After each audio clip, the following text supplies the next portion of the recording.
My beautiful people, my beautiful people, my beautiful people. Welcome back to Logic Over Emotions podcast / reactions, man. I know you don't see anything so far, but today we're going to go over something I'm coming back to. That's NBA2k23. Now, my cousin, shout out to Walker Nation on Instagram. That's my cousin, it's my blood. He sent me this information in regards to the gameplay, enhancements, mechanics, and everything like that. And we're going to go over that today. And before we do, thank you all again for the 60 subs in 2 weeks of being just consistent and everything. Love and appreciate all the help out of y'all, man. First 1,000 subs, get sub back. And let's get our way to 100, man. Small goals at a time, you dig? Before we get right into it, though, intro.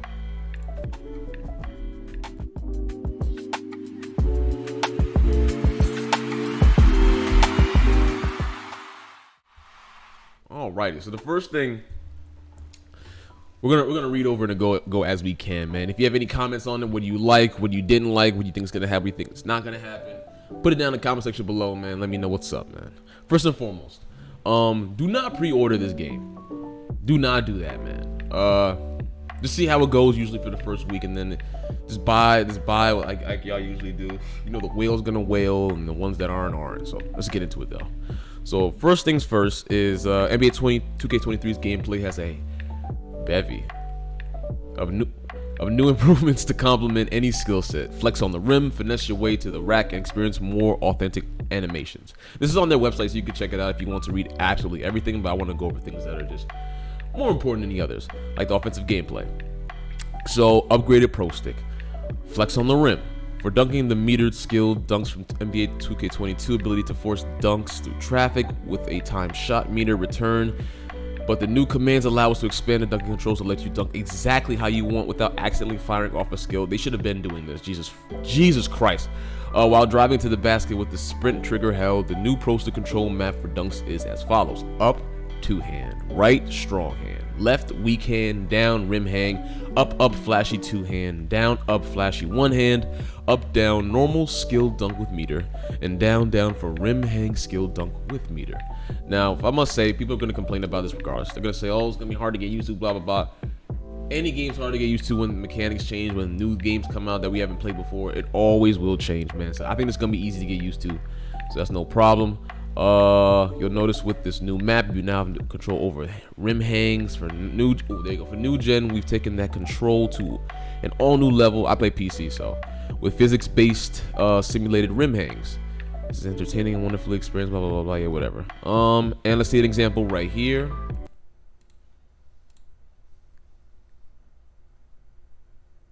Okay.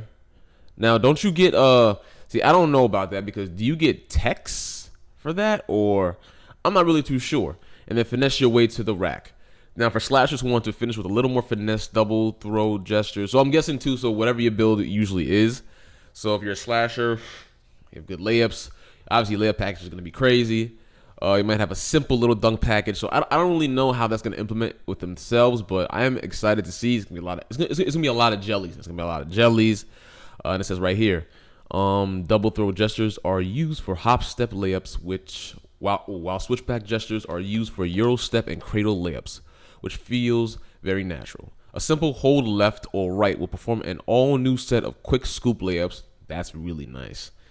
These are great, especially for small guards who want to quickly flip the ball up around defenders before they can react and block the shot. Let's check that out. Nah, I ain't gonna lie. That looks really good. That looks very realistic. That looks very, very, very, very realistic. I do like that. I like that. For bigger, stronger players, you also experience a lot of new contact layup content that properly shows what should happen when players like Giannis plow through everyone in their path.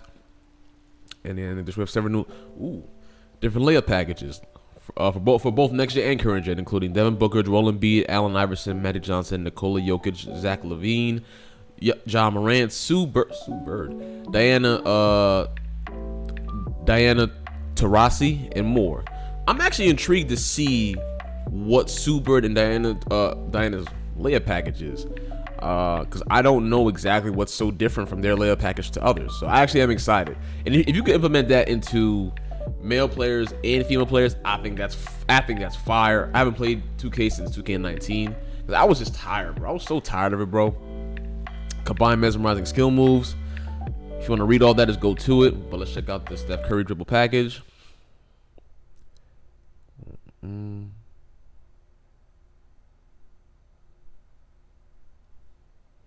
That's a nice little size up. The adrenaline boosts. Another new feature to prevent over dribbling is the concept of adrenaline boosts. There are 3 available boosts per player per possession, shown as 3 small bars under the stamina meter. So, all right, here, okay. This is very interesting. Dribble too much, it goes down. And that's it, okay. Boosts are consumed every time you perform a hard go or explosive sprint and launch. Once your 3 boosts are gone, you'll notice that your speed and acceleration decreases significantly for the remainder of the possession. As with dribble combos, it's important to play smart basketball and be efficient with your movement rather than zigzagging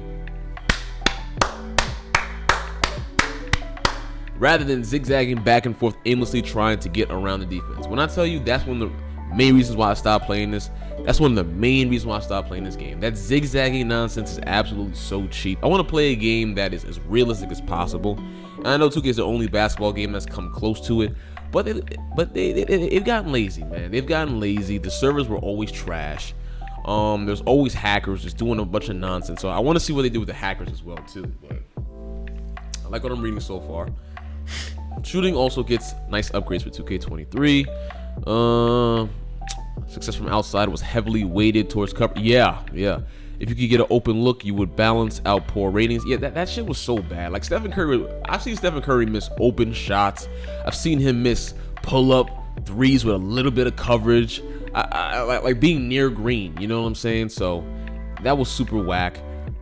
This year we wanted a more authentic shooting model that captures the essence of a great NBA shooter's capabilities. So, shot speed, how quickly the shot gets up to its ideal release point. Okay, release height, how high the shot is released. So how do you determine that is my question. Defensive immunity, how effective the shot is against defensive contests. Timing impact, adjust shot windows to reward good timing at the cost of an increased penalty for bad timing. So here's the thing about this too, for those that have played basketball at a high level, you do understand at some point, you do understand at some point that simply you can make contested shots. People make contested shots many times. It just depends on the work ethic. Of course, I'm talking about real life players. But then how do we judge that in a video game? That's my question, exactly. And I'm waiting for them to finally do that because I've been waiting for the longest time, bro, for them to allow us to be able to make contested shots at a high rate without being hot. Because they do that in NBA. They do. Jason Tatum, Devin Booker, they do. So when they don't implement that into the game, it just seems so fabricated, you know? So the shot meters and the feedback. Okay.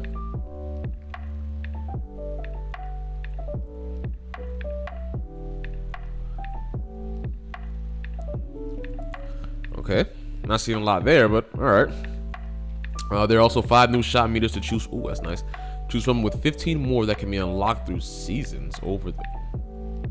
So you're making it. Well, I guess that makes it so that you can play the game more to unlock. That's cool. I rock with that. I like that. That makes you want to play the game more, not giving things to people, you know. And for I know the whales are gonna be upset about that because they're like, I just want to buy it, blah blah blah. And it's just like, bro, just play the game, dog. Like, I wish they weren't so money hungry.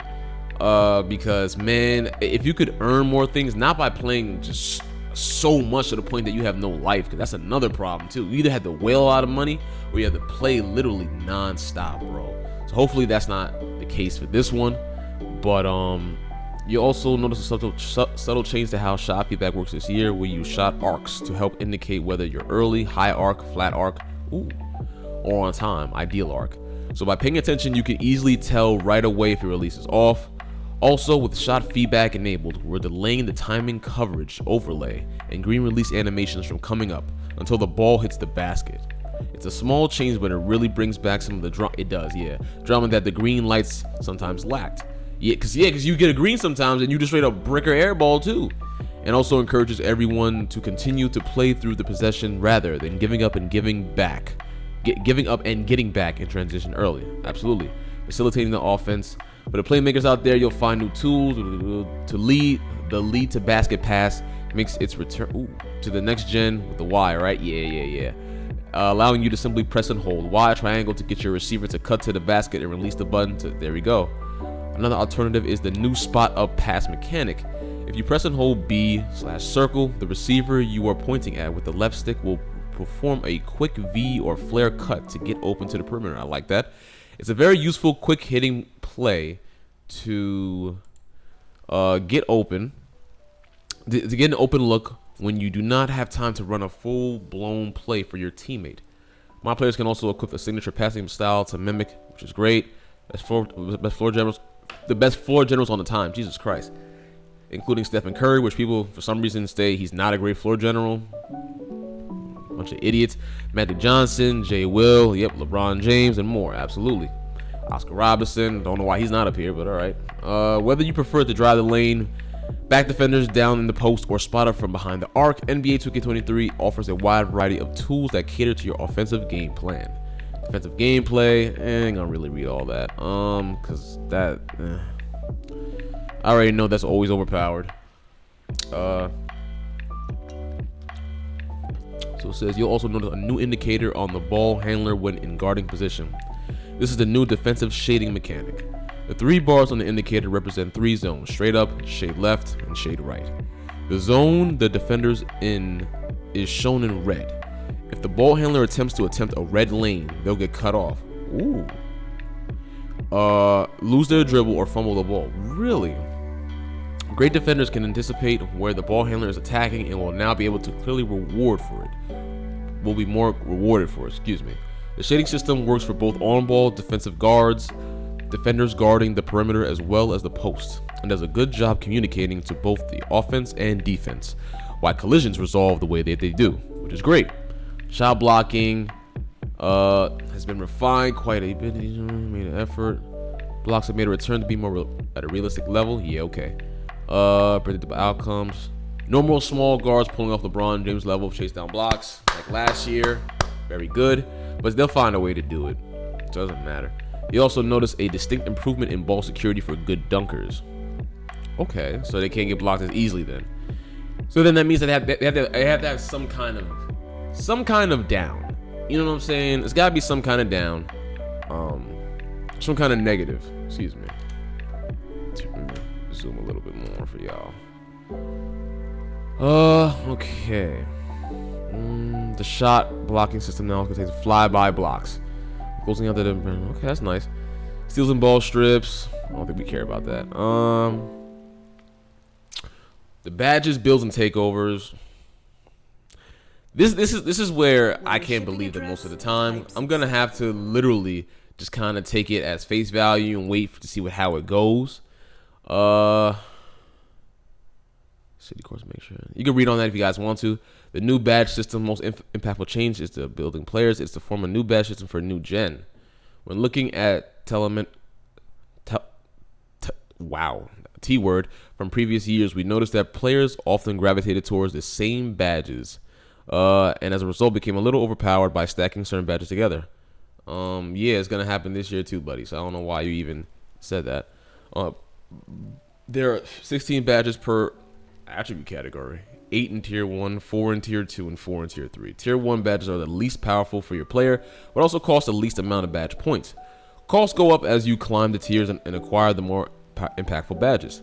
The basic idea is that you'll need to equip a certain number of badges in the lower tiers before you can equip badges in the highest. So they go from down to low, but they'll figure out a way to do it as well too. So the motive behind this change was to encourage players to make some tough choices when creating their badge recipes, make loadouts more valuable as a feature, and bring a better overall balance to the badge game in general. Along with their tiers, we're also introducing core badges, which are 4 unique badge slots, of course. 1 in each attribute category. That can be filled with badges that don't count towards your badge points. That's very nice. Each badge, but it's going to be hard as hell probably to get this too, I guess. Each badge will have a challenge requirement that, once met, will allow the badge to be placed into a core badge slot. We also made several changes to the badges themselves, which are highlighted below. Slithery makes it easier to gather through traffic, avoiding collisions and strips. Masher increases ability to finish inside layups over defenders. Very nice. I guess that's just, I feel like they're just, I don't know, man. I feel like they're just taking shit like again and just naming it a new name and then just doing the same thing as per usual with a little bit of a tweak to it. I feel like that's all it really is. Aerial Wizard, ability to successfully complete alley-oops and putbacks. Bully like Giannis and LeBron. Able to finish strong by bulldozing through traffic. Remove badges, hook specialist. Nobody used this. Shooting Agent 3, ability to hit difficult three-point shots off the dribble. Midi Magician, I like that. Improved ability to knock down mid-range jumpers off the bounce or out of the post like MJ. That is nice, or like DeRozan.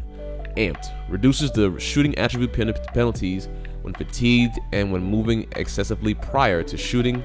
Claymore increases a spot-up shooter's ability to knock down, catch, and shoot jumpers the longer they remain stationary prior to shooting. Comeback Kid, improved ability to shoot perimeter jumpers when trailing in a game. Hand down, man down, makes an outside shooter even deadlier if opponent fails to get a hand in their face. That is nice. If that really does what it's supposed to do, that is really nice. That means you have to act it. So that means that, I don't know how the computers are and whatnot, bro, but if they don't put a hand up, that's an easy bucket. So you have to play defense now, right? That would be really good if they implement that. Space Creator, formerly a playmaking badge, it now boosts the ability to hit step back jumpers and hop shots, and also will cause defenders to stumble more often. Limitless range, we already know how that is, but an old favorite term, making shooters more efficiently for many years. So yeah, we know that. Remove badges are Wow Chef, Hot Zone Hunter, Lucky 7, Mismatch Expert, move to playmaking, okay. Set shooters, Sniper, and Limitless Spot Up. Playmaking, killer combos, improves a dribbler's effectiveness with size up dribble moves. Basically a combination of last year's quick chain and tight handle badges. I don't know what that is. So for those that do know a lot of these from last year, let me know, because I didn't play since 2K19. Clamp Breaker helps ball handlers win more one-on-one body bump confrontations. The counter to clamps. Ooh, that's very nice. Vice Grip improves ball security immediately after securing a rebound, catch, or picking up the ball. Great badge. I'm about to say that is really good for bigs. That's good for slasher kind of guards that can rebound like Russell Westbrook or John Morant kind of builds. Mismatch Expert, formerly a shooting badge. This badge now helps smaller guards break down taller defenders when mismatched one-on-one. Thank you. We should have had that in the first place. Like I said, I don't understand how someone who is like Rudy Gobert, but he's slow as shit, is able to catch up with me. Like, because of some animation or some other nonsense. Like, I don't understand. I don't get that. Remove badges, bullet passer, downhill, glue hands, stop and go. Defensive rebounding, anchor, a crucial badge for last line of defense bigs, improves ability to block and contest shots in the paint. Box out beast, helps rebounders win box out battles on both offensive and defensive rebounding situations.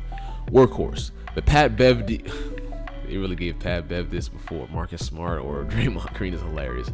That boosts your ability to hustle down 50-50 balls and play hard nose defense without getting tired. That's kind of that sounds kind of overpowered. I ain't gonna lie.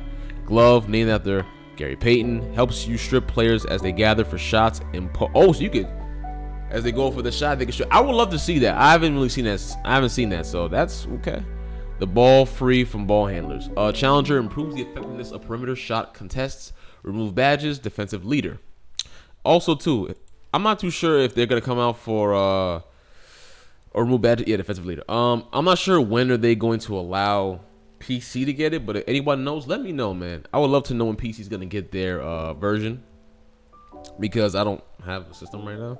So and I love my PC. Anywho, team takeover design.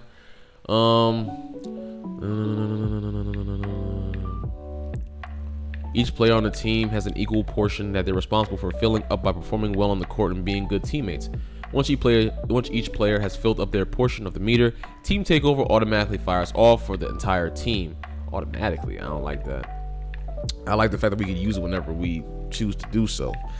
Again, don't know if that's been the case, but the new design makes a lot more sense and does a better job representing what it means to be hot as a team and to take over the game as a unit. Okay, AI gameplay is packed with AI goodness of both. Here are some highlights that are AI, blah, blah, blah, offensive improvements. The first thing we wanted to address this year is how the offensive AI uses its dribble move arsenal to attack. The goal was to make the AI more aggressive in setting up its moves and more deliberate. Listen, this is basically going to be how my team is when you're at the hardest difficulty playing against the computer, the AI, which I didn't mind because that was very challenging, and I'm okay with being a challenge, honestly.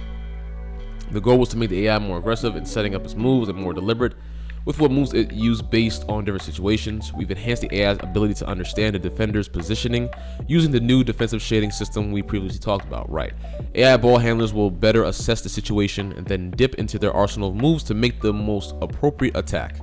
They now understand how to set up the defender, read the defender's counter, and then attack openings with appropriate combos based on their moveset and tendencies. In order for the AI to attack more effective, we knew we had to mix up the timing of the AI's drive attempts, right? To do this, we engineered the AI to prefer the earliest attack opening, or what we call first move attack priority. If given the opportunity, the AI will attack quickly after a single move or before a move is even performed. However, if a user remains in great guarding position, the AI will continue to set up with single and double moves to try and create an opening. I think this is going to be great. It's going to be more challenging, make anybody better, and I'm excited for that. I'm not even gonna lie, man. In addition to making, that's a lot of reading. Y'all can read the rest of this if you want to, man, but let's look at this. For an example, we can combine KDs between the leg cross with a between the leg cross and step back with earlier move priority. These moves won't be scripted. He can launch an attack after the between the legs as a single move or launch after the between the legs crossover. If the user is still in great guarding position, he can decide to attack with any of the other combos in his attack package or just pull up for a shot. It's a very powerful system that we can dynamically update throughout the season and ensures that our AI is never predictable in its one-on-one game. I doubt that. Like I said, I'll play this game forever, and there's always a way to listen. In 2K19, the one thing I did in my team is I would be in my three-point position. I would just jab step, and the computer would go, and I would just shoot the three. Money all the time, bro. Money all the time. Super easy. Improvements. I don't care about all that. All right. Well, you can read the rest of this again on NBA.com's courtside reports right up here. You go check them out, man. I thoroughly am excited. I'm not even gonna lie to y'all. I'm actually excited. I haven't played 2K since 2K19, so I know there's been a lot of improvements. I don't know how PC's gonna look. I have no idea personally, but either way, I'm excited to play a basketball game other than going out and actually playing against high competition, college, G League, whatever it may be. Because after a while, you do want to sit in the crib and play simulated basketball. You do, especially since it's not on TV right now, you know? So I'm excited, man. And thank you guys for stopping by. I appreciate y'all. Love y'all. So sensational. And I gotta get back to work, but I'll put out more videos later on today. We're gonna go over some other basketball videos from Friga and all kind of amazing hoopers. So and we're gonna do a bunch of other videos too, man, today. So love y'all. Stay breezy, stay amazing, and don't let them fool you, man. Do not pre-order this stuff, man. Don't pre-order it. All right, it's your boy Melly.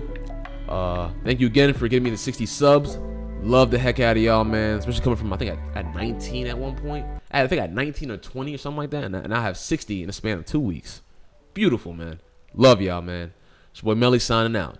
And per usual, peace, love, and keep that drip immaculate at all times, baby. Love y'all, man. Peace. Boom. Gotta get back to work. Bye.